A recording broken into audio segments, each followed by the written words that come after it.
हरे कृष्णा। अब भगवत गीता के अध्याय संख्या 2 के अंतर्गत श्लोक संख्या 27।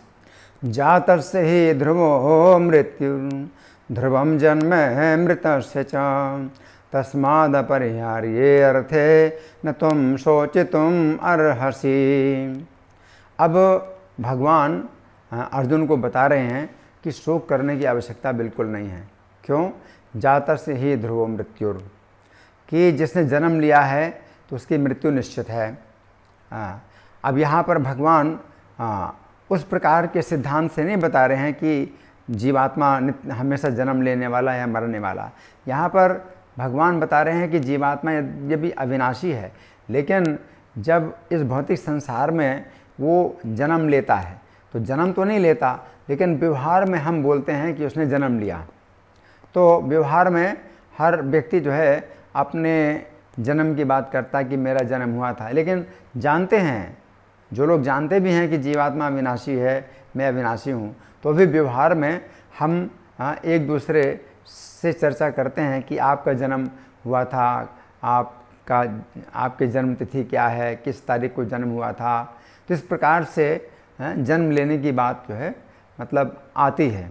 जबकि भगवान भी अपने जन्म की बात कहते हैं, जन्म कर्म च मे दिव्यम, मेरे जन्म दिव्य हैं। तो भगवान का भी जन्म नहीं होता है, ना जीवात्मा का जन्म होता है, लेकिन तो भी व्यवहार में जन्म इस तरह से कहा जाता है। तो हमारे तो भौतिक शरीर का जन्म होता है। तो भगवान कह रहे हैं कि जब भौतिक शरीर में कोई जीवात्मा अगर जन्म लेता है, यानी उसको भौतिक शरीर प्राप्त होता है, तो ध्रुव मृत्युर, तो मृत्यु भी निश्चित हो चुकी है। क्योंकि भौतिक शरीर की जो मृत्यु है तो वो कर्मों के अनुसार पहले से निश्चित हो चुकी है। प्रत्येक जीव की मृत्यु निश्चित हो चुकी है उसके जन्म के साथ ही। जैसे वसुदेव जी कंस को बताते हैं श्रीमद् भागवत में कि मृत्युर्जन्म बताम वीर देहेन सह जायते, कि देह के साथ ही मृत्यु का भी जन्म होता है। जिस समय देह का जन्म होता है तो मृत्यु का भी उसी समय जन्म होता है, और मृत्यु साथ साथ चलती है हमारे। तो मृत्युर, भगवान कहते हैं जातस्य हि ध्रुव मृत्युर, जिसने जन्म लिया है तो उसकी मृत्यु निश्चित है। और फिर ध्रुवम जन्म मृतस्य च, और मरने के बाद जन्म भी निश्चित है। अगर भौतिक कामनाएं हैं इस भौतिक संसार में, जीव की भौतिक कामनाएं बनी हुई हैं, कृष्ण प्रेम नहीं प्राप्त हुआ, तो मरने के बाद दोबारा जन्म होगा, तो उसके कर्म और इच्छाओं के अनुसार उसको दोबारा शरीर प्राप्त होगा। तो ध्रुवम जन्म मृतस्य च, तो इसलिए शोक करने की आवश्यकता नहीं है, क्योंकि जब मृत्यु निश्चित है तो फिर हमें मृत्यु के लिए शोक करने की आवश्यकता क्या है। जीवात्मा तो नष्ट नहीं होता है, जीवात्मा की तो मृत्यु नहीं होती है, शरीर की ही मृत्यु होती है। तो शरीर जो है मृत्यु के ही रास्ते में आगे बढ़ रहा है। कि जब शरीर का जन्म हुआ तो शरीर में परिवर्तन हुआ, पहला परिवर्तन हुआ कि वो बढ़ता रहा, फिर दूसरा परिवर्तन हुआ जन्म और वृद्धि, अस्तित्व, कि एक कुछ समय तक शरीर ज्यों का त्यों रहता है, अस्तित्व, फिर प्रजनन, फिर उससे और भी शरीर पैदा होते हैं, फिर क्षय, फिर शरीर का क्षय होना शुरू हो जाता है, फिर विनाश, और अंत में मृत्यु।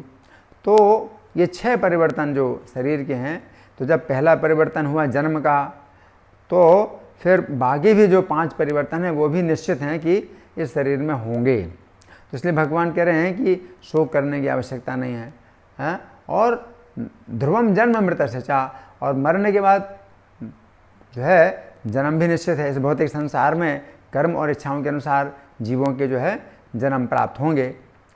यदि किसी जीव के अंदर कुछ इच्छाएं हैं जो इस जीवन में वो पूरी नहीं कर पाता है, तो भगवान परमात्मा के रूप में उन इच्छाओं को जो है अपनी डायरी में नोट कर लेते हैं, और उसकी इच्छा के अनुसार उसको अगले शरीर में ऐसा जन्म मिलता है कि उसकी इच्छाएं पूरी होती हैं। तो इस प्रकार से ध्रुवम जन्म मृतस्य च, मरने के बाद दोबारा जन्म होगा।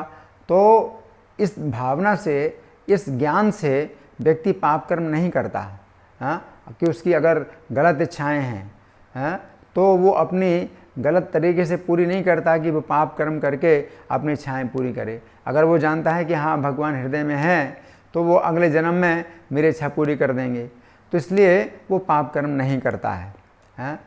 तो ये जो सिद्धांत है, इससे हमारी बहुत रक्षा होती है कि हम पाप कर्म ना करें। लेकिन चूँकि आजकल की शिक्षा में अगला जन्म नहीं माना जाता है, तो इसीलिए सब तरह के पाप कर्म हो रहे हैं और उनको प्रोत्साहन दिया जा रहा है। जितना भी मांसाहार करो, व्यभिचार करो, जुआ, नशा, तो कुछ भी इससे दोष नहीं है, इसमें कोई भी खतरा नहीं है। इस प्रकार से जो अज्ञान है ये फैल रहा है। तो भगवान कह रहे हैं तस्मात् अपरिहार्य अर्थे न तुम सोचो तुमर्हसि। इस विषय में जब अपना कोई उपाय नहीं है तो तुम्हें शोक करने की आवश्यकता नहीं है। धन्यवाद। हरे कृष्णा।